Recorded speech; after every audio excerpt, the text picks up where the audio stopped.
Le 2 mars 2019, quelques jours après sa prise de pouvoir, le président de la République, Félix-Antoine Tshisekedi Tshilombo, a lancé sur la place de l'échangeur à limiter son programme d'urgence de 100 jours axé sur plusieurs volets, dont les routes, la santé, les écoles, l'eau, l'électricité, la gratuité de l'enseignement et bien d'autres.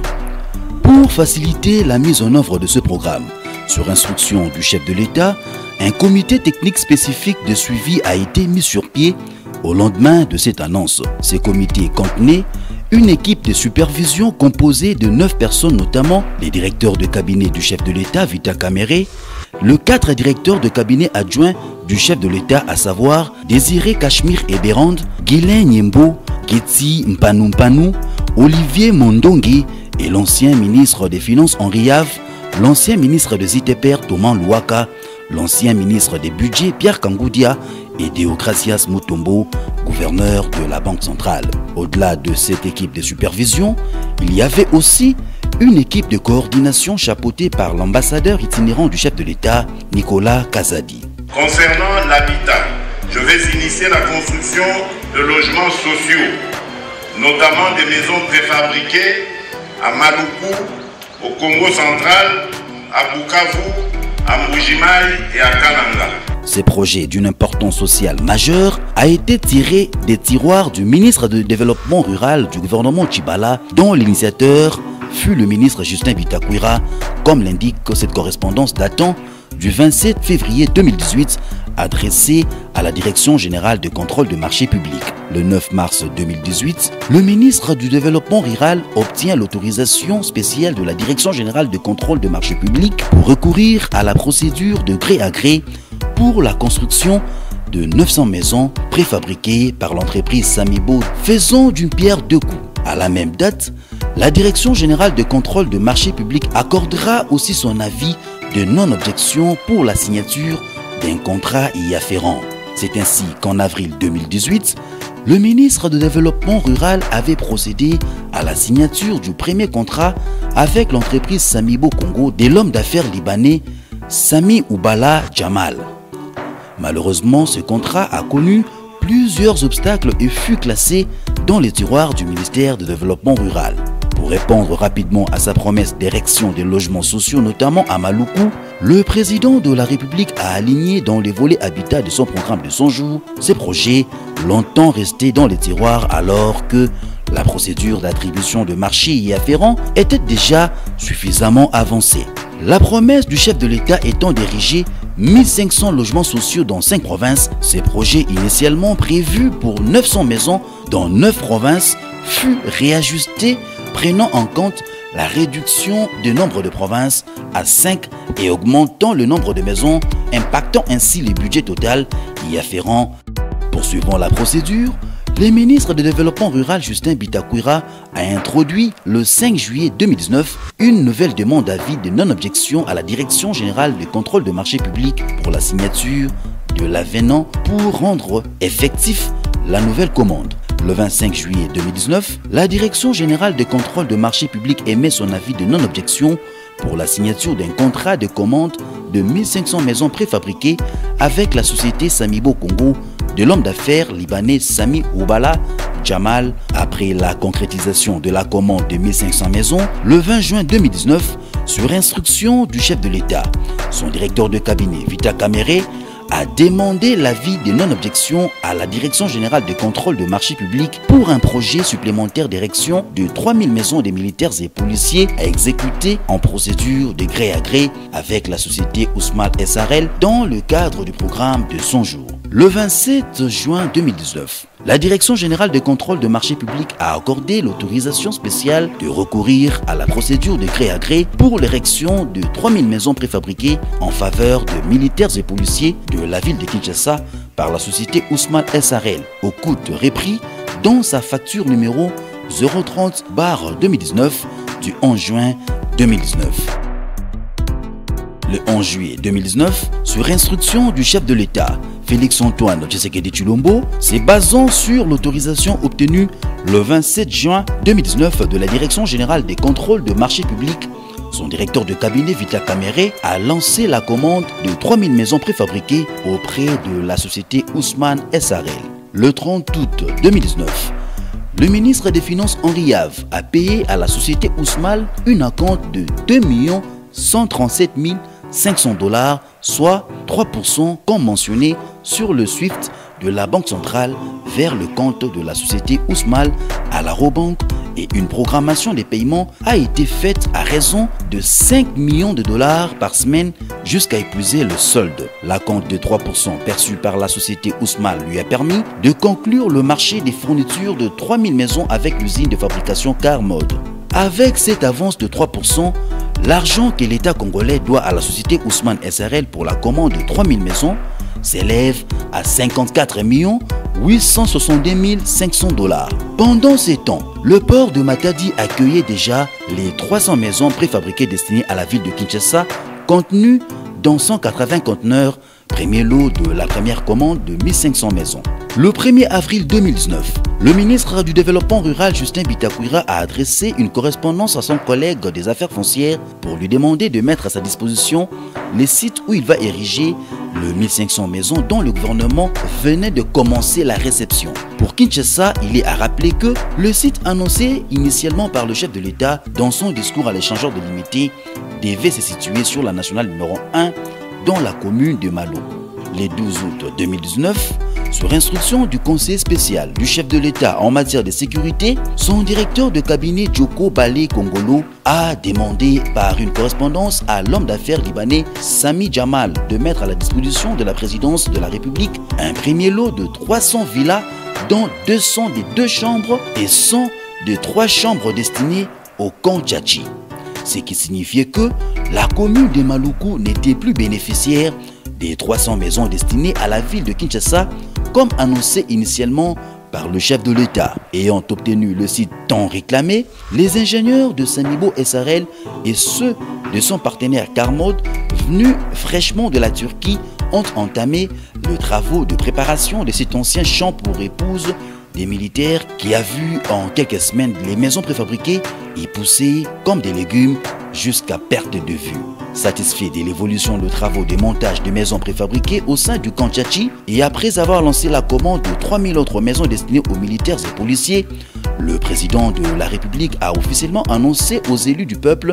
cette grande réalisation dans les secteurs de l'habitat lors de son discours sur l'état de la nation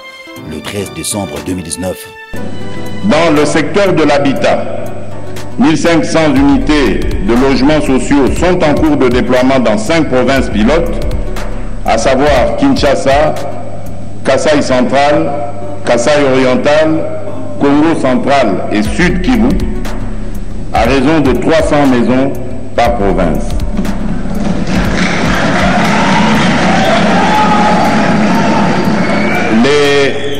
Les 300 maisons préfabriquées de Kinshasa sont en train d'être aménagées au camp Colonel Tchachi. À ce nombre, il faut ajouter la commande de 3000 autres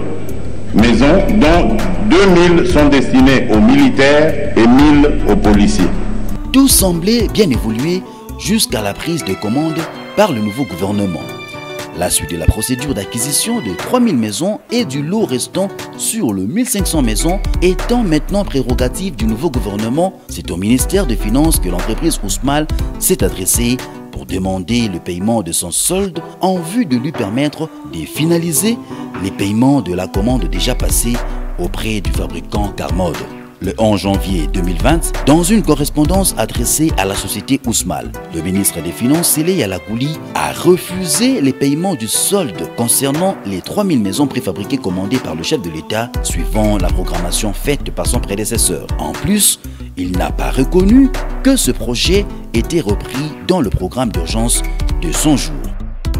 Le 25 juin 2019, l'administrateur gérant de la société Ousmane, Sami Jamal, a réitéré sa demande de paiement par une correspondance adressée au ministre des Finances, Sélé Yalagouli, lui rappelant que ces projets s'inscrivent bien dans le programme d'urgence de 100 jours du chef de l'État et que son prédécesseur avait déjà amorcé les processus de paiement échelonnés avec un premier paiement de 2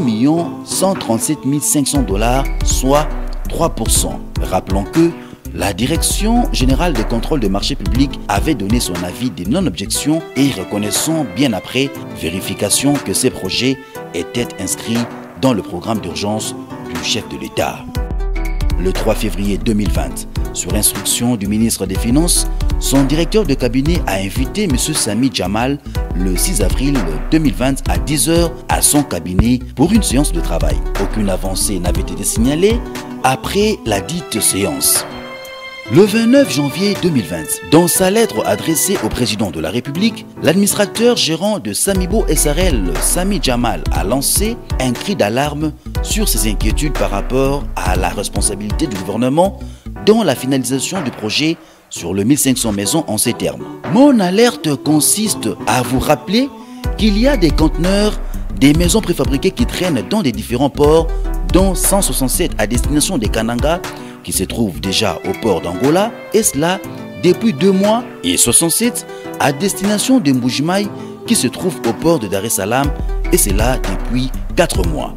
Les administrations de ces différents ports menacent de procéder à une vente publique de ces maisons qui traînent sur leur port, faute de l'évacuation par le gouvernement congolais, conformément à nos accords. À ce sujet, ma responsabilité se limite à livrer les marchandises au port de Matadi, de Dar es Salaam et d'Angola, et la responsabilité du gouvernement est de procéder au dédouanement et à l'évacuation de ces marchandises jusqu'au site de construction tel que nous avons fait avec le maison de Kinshasa. En outre, je vous informe que 67 autres conteneurs à destination du Sud Kivu vont arriver d'ici 2 semaines au port de Dar es Salaam. Suite à cette correspondance, le président de la République n'est pas resté indifférent. Il a, par l'intermédiaire de son directeur de cabinet Vita Kamere, dépêché en Tanzanie M. Muhima Ndolejano, responsable de l'import-export de la présidence de la République, avec la somme de 1 154 800 $